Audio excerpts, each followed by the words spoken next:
Everything begins with a warning, as the protagonist has encountered the boss of this scenario named Charles Einhart, who praised the courage of his opponent for daring to challenge him. The protagonist stood determined to fight, and Charles revealed that after defeating him, he would walk the path of the Supreme King, regardless of the fact that he is already the strongest warrior in history. The protagonist asked for the battle to begin, and we are told that he is the author who reincarnated as a supporting character. When the fight began, human eyes could barely catch glimpses of light due to their speed, and the clash of their swords warped the surroundings thanks to their overwhelming power. Amidst the chaos, the protagonist moved to strike from above, surprising Charles, but he kept his composure and managed to dodge the deadly blow just in time. With a serious gaze, Charles declared that he had already memorized all his movements, then leapt high into the air, catching the warrior off guard. Unable to defend quickly enough, the warrior received a devastating slash across his body that sent him flying. Without giving him time to recover, Charles was already in front of him with his sword ready, and the warrior barely managed to dodge. The problem came with the next attack, which landed directly, severing one of his arms, followed by a deep cut across his body. Charles declared this would be the end, proceeding to unleash an immensely powerful strike that finished the battle. At that moment, the gravely wounded warrior unlocked an ability that restored his senses. However, all of this fades when a man in a suit asked our protagonist to sign a contract, which he happily accepted, confessing that his name is Sato, and that he is a novelist. His free-to-read web novel had become a success after 400 chapters, gaining fame as the author of Chronicles of the Supreme Hero. If he signed this contract, his story would be adapted into a video game. This made him overjoyed, as all his hard work had finally paid off, and without hesitation, he signed the contract to secure a glorious future. Or at least that's what he thought, because shortly after he was about to fall from the top of a building, with no chance of surviving such a high fall. The culprit was the same man who offered him the contract, who claimed this was for his own good. Sato begged for help as he was about to fall, thinking this man was insane, and wondered who he really was. The man considered being called insane terrible, frightening Sato because he had only thought that. The man revealed his monstrous true form, explaining that he had read his thoughts, throwing Sato into panic. To make matters worse, the monster stepped on his hand to make him fall faster. The pain left Sato on the verge of falling, unable to believe his life would end this way. All his effort had finally borne fruit, yet he had been so busy with work that he hadn't even been a good son to his mother. Moreover, his novel was still unfinished, so with all his strength he cried out that he wanted to live longer. Filled with rage, he launched himself upward and punched the man with such force that the entire building shattered. Sato couldn't understand how he had managed such destruction, though his attention shifted to the man floating in the air. Activating his power, he pulled the man's neck straight into his hand. There, the man praised his magnificent power, declaring that now he would experience a new life in the world of his own creation. With that said, he bid him farewell, wishing him survival until they met again, and hurled him from that great height. But suddenly, Sato performed a superhero landing, and then, with great astonishment, saw the surroundings around him, while the system welcomed him to the world of Chronicles of the Supreme Hero, the very world of the novel he had written. At that moment, he heard a strange noise, and immediately had to start running from a massive bear, panicking at the sight of such an imposing beast. He wondered if he would lose his life to something like this, but fortunately found an axe lying on the ground, which he nervously picked up. The bear let out a mighty roar, and Sato responded with a strike from his axe that landed directly on its neck, confusing him because it was easier than expected. He wondered what on earth was happening, and upon paying closer attention, he screamed loudly when he saw what his body had become. Basically, he underwent a digi-evolution, making his biceps well-defined. He gained a broader chest, steel-like abs, and his entire body turned into a solid mass of muscle. As if that weren't enough, he could even hear drops of water falling, and it was as though all 5 of his senses had sharpened. Focusing on his sense of smell, he detected the same beastly scent as before, realizing there was more than one. He probably should leave, but at that moment a great tremor shook the distance, and at the scene lay a pile of bodies. A girl was shocked because all her comrades had been wiped out by those 4 bears, and they were about to find her hiding spot. To make matters worse, she broke a branch, making enough noise for the bears to charge at her to devour her. She moved quickly to dodge the attack, but she knew at this rate she would lose her life, which anguished her since she still didn't want to die. However, Sato arrived and eliminated that bear with a single blow. Inside, he was frightened by this overwhelming strength, though outwardly he acted serious to look cool in front of the girl, asking if she was all right. The girl wanted to know if he was the same Attila, which confused Sato since he didn't know that name. She confessed she had heard that Attila had died, but the important thing now was that behind him came the 3 remaining bears. Sato readied himself, finding it interesting that all 3 would come at once, though the girl grew worried, making it clear she couldn't fight them. That amused Sato, and now he wanted to see if he could really eliminate these bears. With a leap, he approached one, landing an elbow to its neck, then went for the second, annihilating it with a kick to the head. With that done, only the last remained, which he quickly slammed into the ground with overwhelming force, then hurled it into the air like a rag doll. With great strength, he jumped with his axe in hand, reaching the bear and slicing it into pieces without difficulty. A demonstration of power and agility that left the girl speechless. And after the rain of blood, Sato landed in an epic pose, pleased that things had gone so well. The girl approached him, calling him Attila, but he reiterated that he didn't know who that was. Suddenly, she hugged him in tears, saying she knew he would return alive. A nervous Sato asked her to wait a second, but she ignored him, saying everyone in the village would be happy at his return. Sato wondered who this Attila was, though at that moment Attila's memories began to flow into his mind, from childhood to the incidents that led to his death in the jaws of a bear, or at least that's how it seemed at first. During the bear hunt in the coming-of-age ceremony, Attila was annihilated as part of a conspiracy by another man with a scar over his eye. Now he knew he had reincarnated as a mafia-like character of a barbarian tribe, though personally he would have preferred to be the protagonist Charles. The barbarian girl named Elek asked if he was all right, to which he replied yes, and then noticed her legs were badly injured. He didn't know what was happening in this world, but he wasn't soulless either, so he asked her to climb onto his back so they could return to the village. In his mind, he thought that if there was a way to enter this world, there must also be a way to leave. The girl reminded him the village was 20 kilometers away, but he said it was no problem, since he couldn't leave her there, and proceeded to run at such high speed that it frightened Elek. Thus they advanced through the forest, and along the way Sato ate an apple that he found quite delicious, offering some to the girl if she wanted, but she refused, about to vomit from the ride. Ahead lay the village of the Black Wolf tribe, and the inhabitants were shocked to see Attila alive, since it was believed a bear had killed him. Once there, Sato was left speechless because the world he had imagined in his novel now stood before his eyes as reality, making being the author completely worthwhile. At that moment, everyone present bowed at the arrival of the patriarch, whose intimidating aura made Sato nervous. He remembered this was Attila's father, a warrior capable of single-handedly crushing an army of 5,000 men. His name was Munzuk, the chief of the Black Wolf tribe, who seemed to have something to say to all. Sato, panicked, shouted that he was home, and immediately received a strong embrace from his father Munzuk, who wept with joy at seeing him alive. Sato didn't understand his change of mood, and Munzuk said the seer had been right in predicting his return to life, congratulating him because, as a father, he was proud of him. They would even prepare a banquet to celebrate the day. That night, everyone toasted to the great martial god king, and Sato remarked that the food was so good he could eat it forever. Another man approached him cheerfully to clink cups, and Sato noticed excited youths behind him. Shirtless men began to play drums, marking the start of the dance representing the legend of the great martial god king, who had been slain by his enemies but returned from beyond. The one in charge of the dance was Elek. It was said that the great martial god king became the savior who protected the village, and this spectacle made everyone cheer with excitement, while Sato was dumbfounded by how incredible it was. Since his arrival, he had been thinking that if this was the world of the novel, then there was only one place where the escape route to his own world could be: the Fairy Kingdom, the nation of the most powerful magicians in the history of chronicles of the supreme hero. And that is where his way out would be. As he continued eating, someone approached to congratulate him, having heard that he defeated 4 bears. No small feat this was Breda, the purple belt warrior of the tribe, who declared that with this, Attila was now a purple belt warrior like them. Sato, not very pleased, thanked him for the praise, recalling that there were also golden belt warriors, which for the tribe was the highest honor and a requirement to become chief.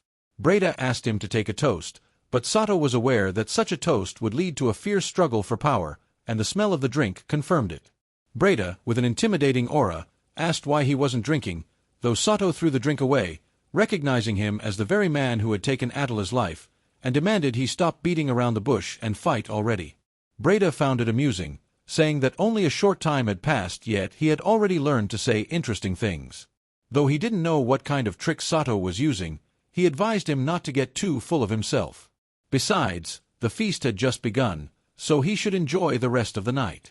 With that said, Breda left with his henchmen, but this worried Sato, knowing Breda was the type of man who only fought when he was sure he could win. He had surely postponed his plans after failing to gauge Sato's strength, but he would definitely return with the intent to kill him.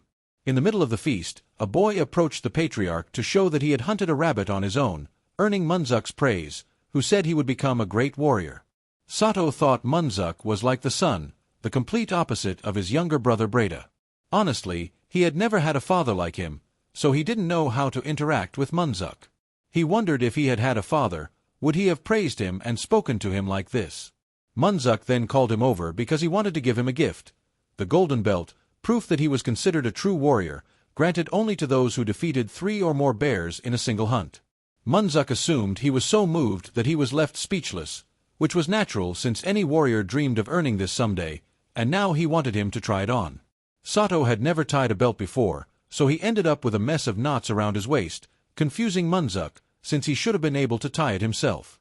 Sato excused himself, saying he had injured his hand and therefore couldn't tie it properly. In that case, Munzuk tied it for him, feeling nostalgic as he remembered the first time he had given him a belt. He finished adjusting it, mentioning that he had grown a lot and worked very hard to get here. Sato thanked him for the gift, and Munzuk placed his hand on his head, believing he was hiding his great happiness, though Sato asked him to stop because it was a bit embarrassing. Munzuk couldn't believe he said that, since earning a golden belt at 16 was unheard of, something the others agreed upon, urging him not to hold back. Sato knew this recognition wasn't earned by his own effort, but it was impossible not to feel joyful in such an atmosphere. Munzuk proposed a toast to the proud warriors of the Black Wolf tribe, while Sato thought that life in this place might not be so bad after all. However, a cup of liquor fell to the ground, and everyone was alarmed as Munzuk screamed in pain, then roared like a demonic wild beast. Quickly, Sato rushed to him, thinking the drink had been poisoned, though strangely he hadn't smelled any trace of poison in Munzuk's cup, leaving him unable to understand the cause of this reaction. Munzuk turned savage, and Sato realized he had entered a berserk state, forcing them both into battle. Now everything made sense to Sato. Breda's goal was not only to get rid of Munzuk, but also to make Munzuk slaughter them all. To use someone as admirable as Munzuk for such a purpose was unforgivable, yet Sato still tried to reason with him, begging him to wake up. In his madness, Munzuk answered with a powerful blow to Sato's face, causing severe damage and making him realize that words were useless, forcing him to consider a reckless possibility. Munzuk released a surge of beastly energy, then attacked Sato with such force that it sent him flying back several meters. Sato thought he couldn't stop him with his current strength, while Munzuk terrified the entire tribe. A woman fell while fleeing. Her son stopped to help her, but she urged him to keep running, promising she would catch up. Tragically, Munzuk was heading straight toward them. The woman begged her son to leave, but the boy refused, staying behind to protect his beloved mother. Munzuk was about to reach them when Sato arrived just in time to shield the boy, praising him for standing firm like a true warrior. He then ordered the others to protect them, and the men obeyed immediately, taking them away from danger. Sato used his hands to hold Munzuk back, succeeding for a moment, but quickly realized how naive that was, barely dodging a strike that tore off a piece of his ear. Munzuk charged his left fist again, and this time landed a direct hit to Sato's body, inflicting devastating damage. Sato knew there was only one thing he could do: fight with all his strength. Thus began the first exchange of blows. He managed to land a kick on Munzuk, who retaliated with a punch to the face. Sato returned the favor, but Munzuk struck his face again, forcing Sato to unleash a flurry of attacks that landed squarely on the patriarch, only to discover with dismay that they had no effect. Munzuk countered with all his fury, brutally beating Sato over and over until he lay on the ground. The others panicked, realizing he was their only hope of survival, while Sato admitted he was on the verge of death.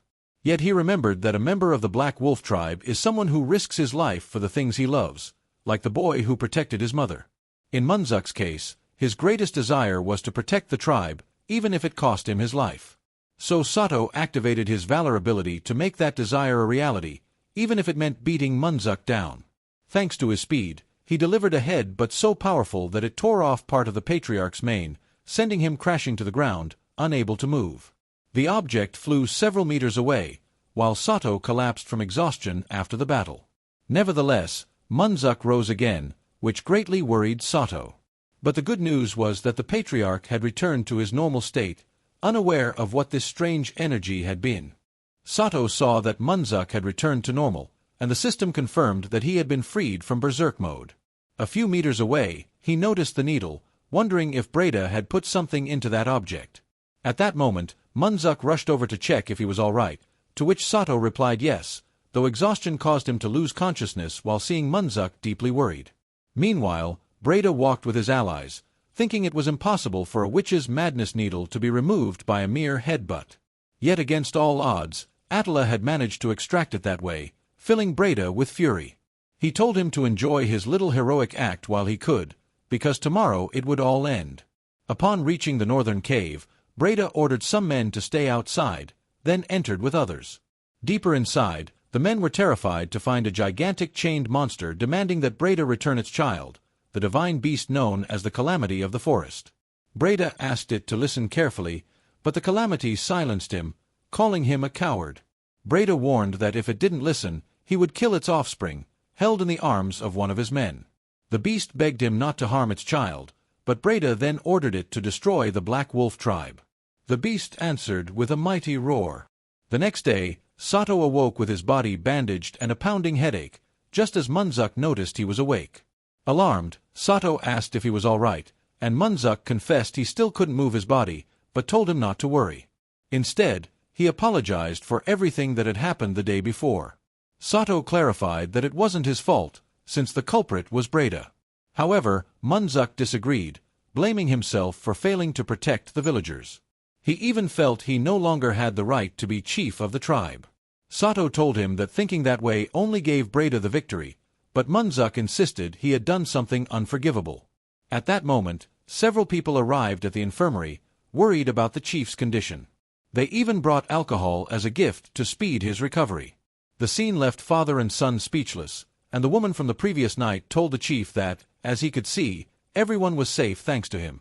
Munzuk had protected them in countless battles, and everyone knew he cared for the villagers more than anyone else, so they still trusted him.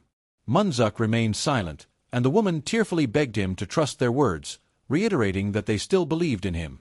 Munzuk covered his eyes as the others shouted that they too would protect the tribe alongside their chief. These words brought Munzuk to tears, and the scene made Sato happy.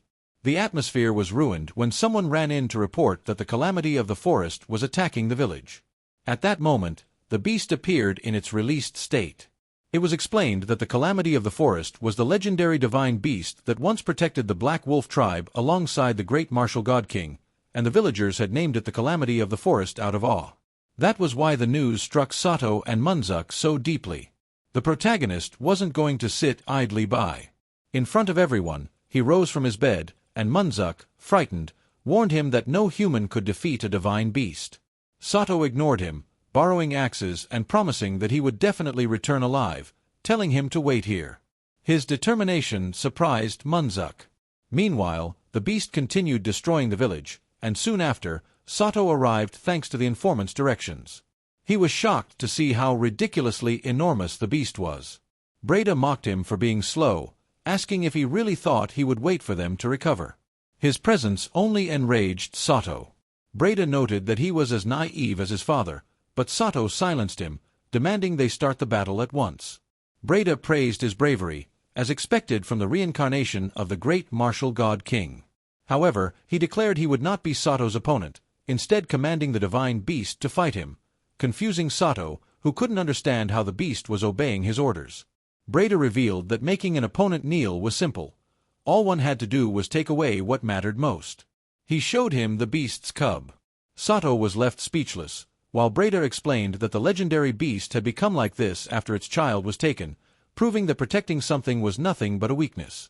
Sato asked if he was done talking, and Breda considered that his last words, sending the Calamity of the Forest to attack. Sato defended himself with his axe, managing to stop the bear's claw, though the effort was immense. He now knew that fighting head-on would crush him. He blocked another attack that forced him back. The others worried he might lose, while Sato marveled at how fast the beast was despite its massive size, and how hard his rock it was, making his axes useless. He wondered what he should do. Then he realized, if a blade cannot cut rock, a stake can be driven into it. Basically, he had to apply the principle of hammer and nail. With that in mind, he hurled one of his axes with great force, embedding it slightly into one of the beast's legs. Immediately, Sato charged forward, dodging the beast's attack, and spun several times in the air, striking the embedded axe to drive it deeper. The others couldn't believe he was achieving this with simple axes, and they watched as the beast's leg was torn off entirely, causing it overwhelming pain. Afterward, Sato collapsed from exhaustion, while the cub was freed and reunited with its wounded father. Breda called the bear useless, ordering his men to fire arrows.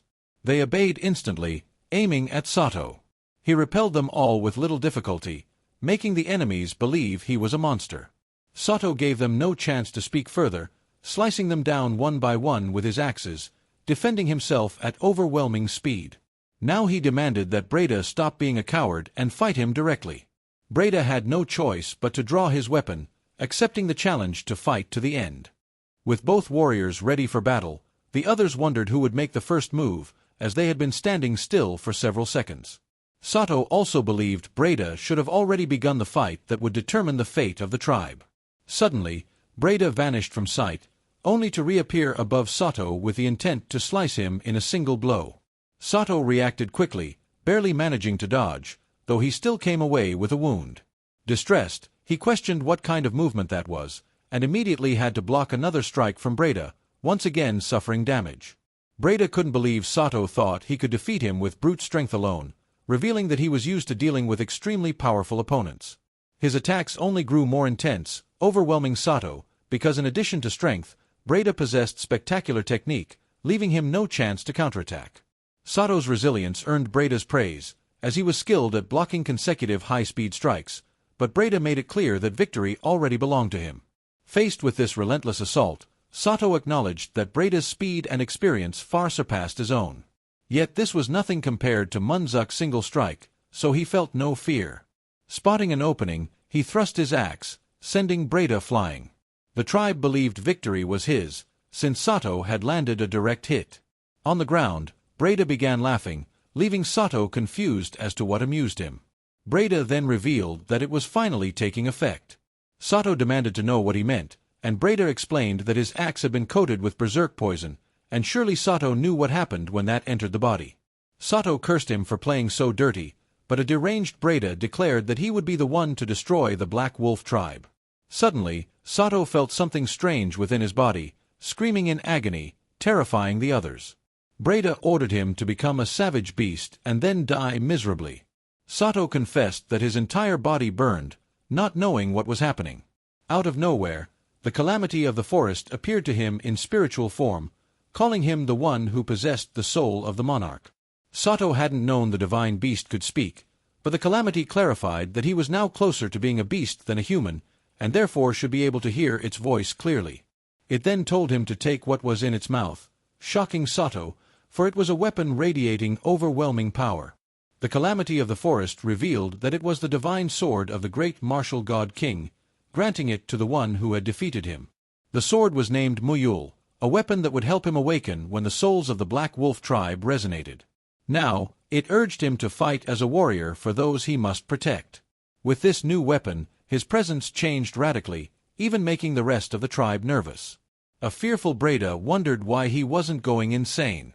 In fact, the effect only made Sato ridiculously strong. Sato asked if he was ready to settle this, then vanished with his newfound speed, gouging out Breda's eye before he could react. After that strike, Breda screamed that it was impossible, realizing that the sword's glow meant it was Muyul. Immediately, Sato delivered a fatal slash that left him devastated on the ground. As he tried to rise, Breda cursed Attila, furious that he had been recognized by the divine beast, believing the world had always been unjust. He had been born the younger brother of someone as talented as Munzuk, and inevitably was always compared to him. Yet despite that, he had always desired to reach his elder brother, whom he revered. He desperately trained to master martial arts, until one day they fought against another tribe, and both were hailed as the strongest of all. They truly were a great team, though Munzuk was the one who felled more opponents at once. Then, an enemy approached from behind unnoticed by anyone except Breda. He leapt quickly to save his brother, receiving the cut to his eye as a result of that desperate action. After a few days, Breda went to Munzuk to demand why he couldn't participate in the upcoming battle, despite having been a key figure in defeating the Blood Axe tribe. Munzuk apologized, but said that with his damaged eyes he could no longer fight on the battlefield.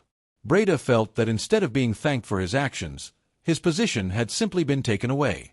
A man arrived with news that the enemies had begun their invasion, so Munzuk departed immediately, leaving Breda behind. Breda realized he was the only one who had thought they fought together.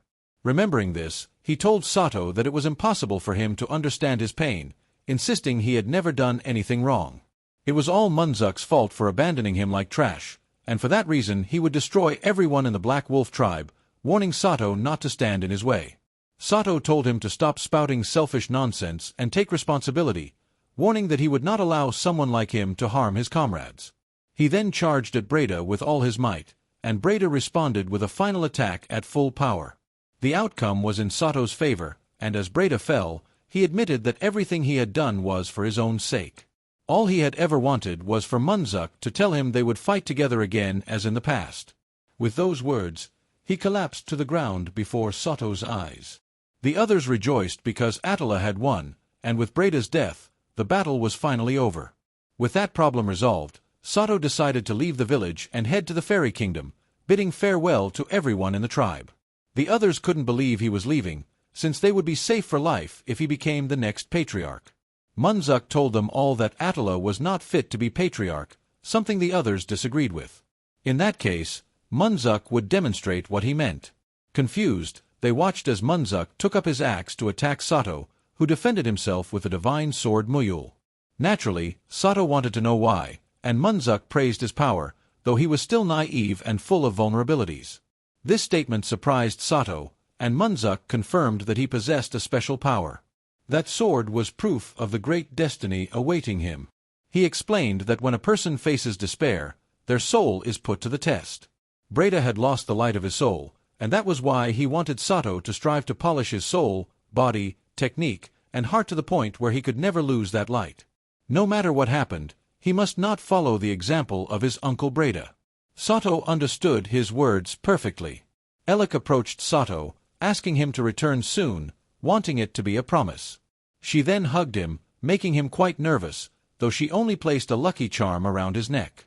Sato nervously looked at the pendant she had just given him, and Elec revealed that she had made it from the fang of the divine beast, assuring him it would protect him from trouble. Sato thanked her greatly for the gift, while Munzuk dropped his stern demeanor and embraced him, begging him not to leave. In the end, Sato bid farewell to everyone. As night fell, he camped under the open sky, delighted to be about to enjoy a hearty roast, which looked more than delicious once ready. Just as he was about to devour it, he heard a noise. Confused, he wondered how much longer someone planned to follow him, only to discover it was the cub of the divine beast. Sato told the cub to go home, but it only came closer, so he had to insist that he couldn't take it with him and that it was better to return peacefully to its den. The problem was that the cub was very hungry, so he agreed to feed it before sending it away. However, the bear was so hungry that it also began chewing on his hand, making Sato cry out in pain. After a few minutes, the cub started eating the roasted meat. By the way, the bear had not yet been given a name, so we will call him Pumba. Sato looked at his hand, nearly devoured, realizing that Pumba was very fierce despite looking so cute, which was the main reason he intended to leave him behind. Then Pumba brought him an insect he had caught, startling Sato, who asked him not to surprise him like that again. However, he wondered if Pumba was actually offering it to him, and the cub responded with a roar to make it clear that he was. In that case, Sato rejected the gift. Later, he thought he should have left him far behind, wondering why the cub clung to him so much. Then he saw him sleeping comfortably beside the sword, assuming it was because he could smell his mother's scent on it. This revealed that the calamity of the forest had actually been female. That beast had risked her life fighting to protect her child, so Sato didn't want to drag him into a dangerous journey, which made the situation problematic. When he tried to touch him, Pumba instinctively pulled away, clinging to the sword. This made Sato realize that Pumba was still a guardian like his mother, also possessing the instinct to protect the sword. As the hours passed, dawn arrived, and Pumba woke up ready for action, but immediately noticed that Sato was gone. He quickly searched for Sato and the sword, but after a few seconds, he stopped, unable to find him anywhere, and began to cry, believing he had been abandoned. However, Sato reappeared, thinking the cub was searching for the sword. Unfortunately, he couldn't return it, but instead he made a necktie from the weapon's bandages, a gift that Pumba liked very much. Sato said they would now set off, warning that if he didn't hurry, he would be left behind. This news made Pumba even happier, as he accepted going with him and immediately stood by his side to show how glad he was. Sato told him they wouldn't eat anything until they reached the next village, and both proceeded to run faster. At the same time, a bird was watching them from above. A mage was observing everything through that bird, finding it interesting that Sato was a strong and savage warrior with the ability to break needles of magical poison. She wondered where such a man had been hiding, and it was revealed that she was the witch Elizabeth Bathory. Meanwhile, the bird continued watching from the sky as Sato arrived in a city, where he immediately went to a restaurant and Pumba began devouring a mountain of food. Sato worried about the bill due to Pumba's enormous appetite, and then the waiter brought him a special jumbo dish. Sato greatly enjoyed the flavor, though he took the opportunity to ask the man if he knew anything about the fairy kingdom. The waiter confessed he had never heard of it, something Sato already expected, since the fairy sanctuary was a beautiful floating island in the northern sea of the Creeldra continent, and that was all he had written about the kingdom in his novel.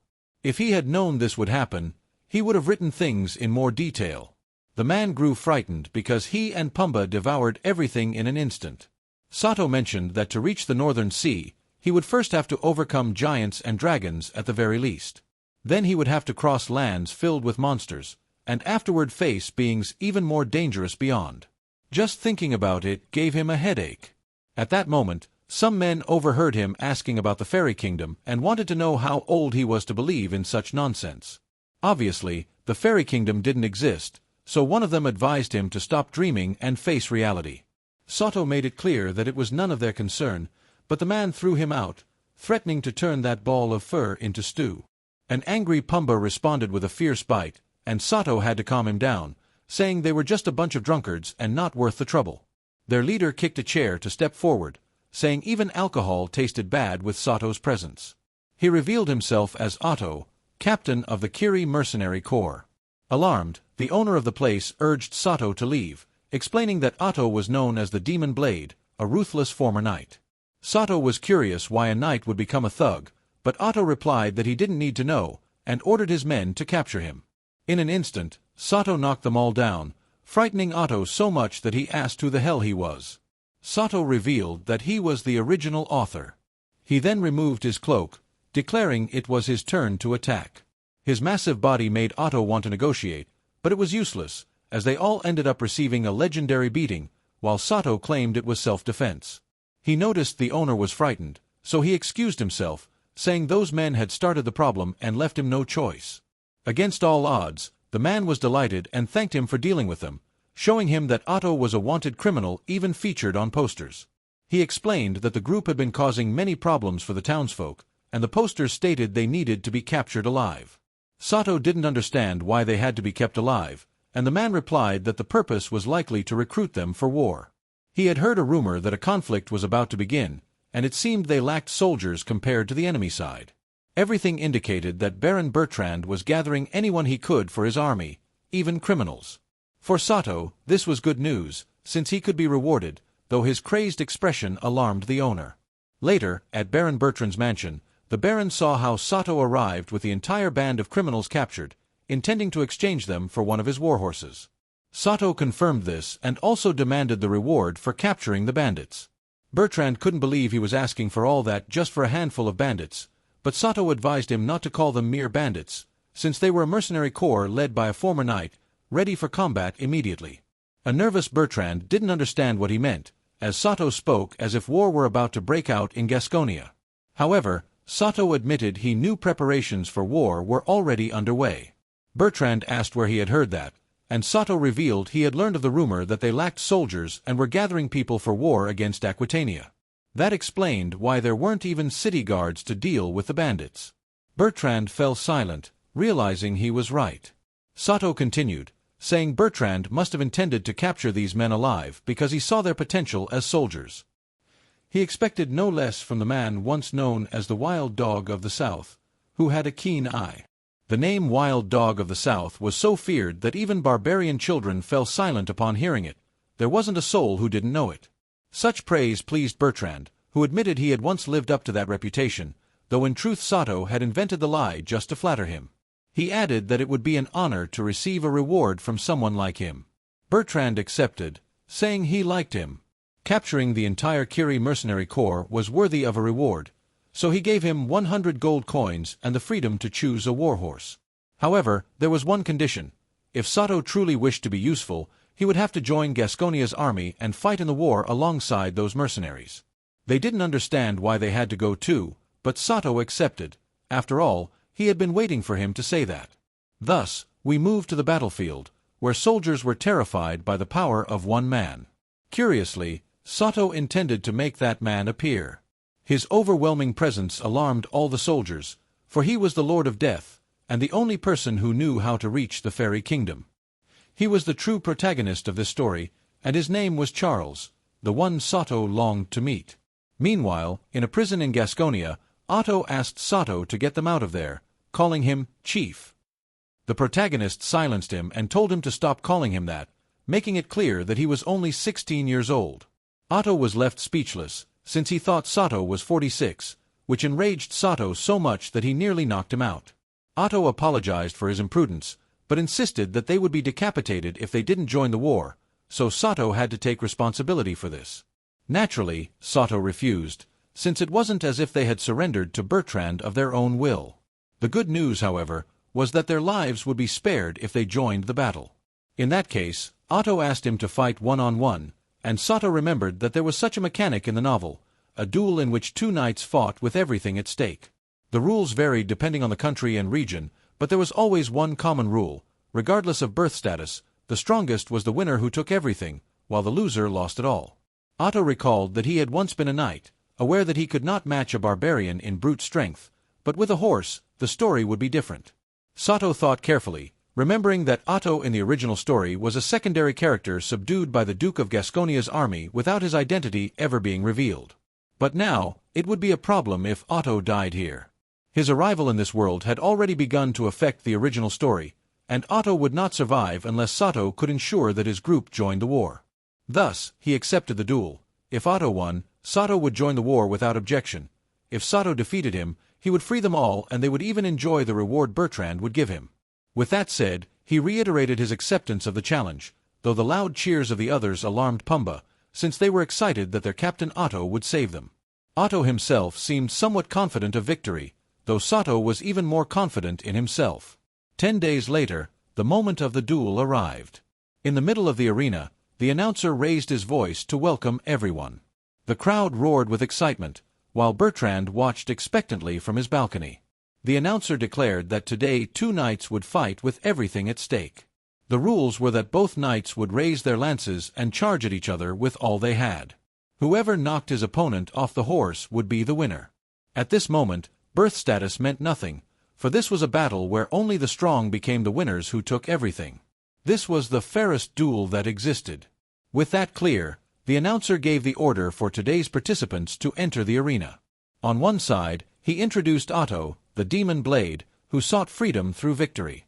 Everyone in the arena insulted him because his mercenary group had harmed the people. Among the crowd was a woman whose great beauty drew everyone's attention. It was none other than the witch Elizabeth, who had come solely to see Sato. Yet her beauty stole the attention of all the men in the stands. Now the announcer introduced the man who had captured the Kiri mercenary group on his own, presenting him as the barbarian warrior Sato, who apparently was holding a lance for the first time. The mercenaries gave their full support to their captain Otto, while Pumba did the same for Sato, a scene Otto found embarrassing. Sato praised him, saying he looked good in that equipment, and Otto allowed him the luxury of boasting now that he could.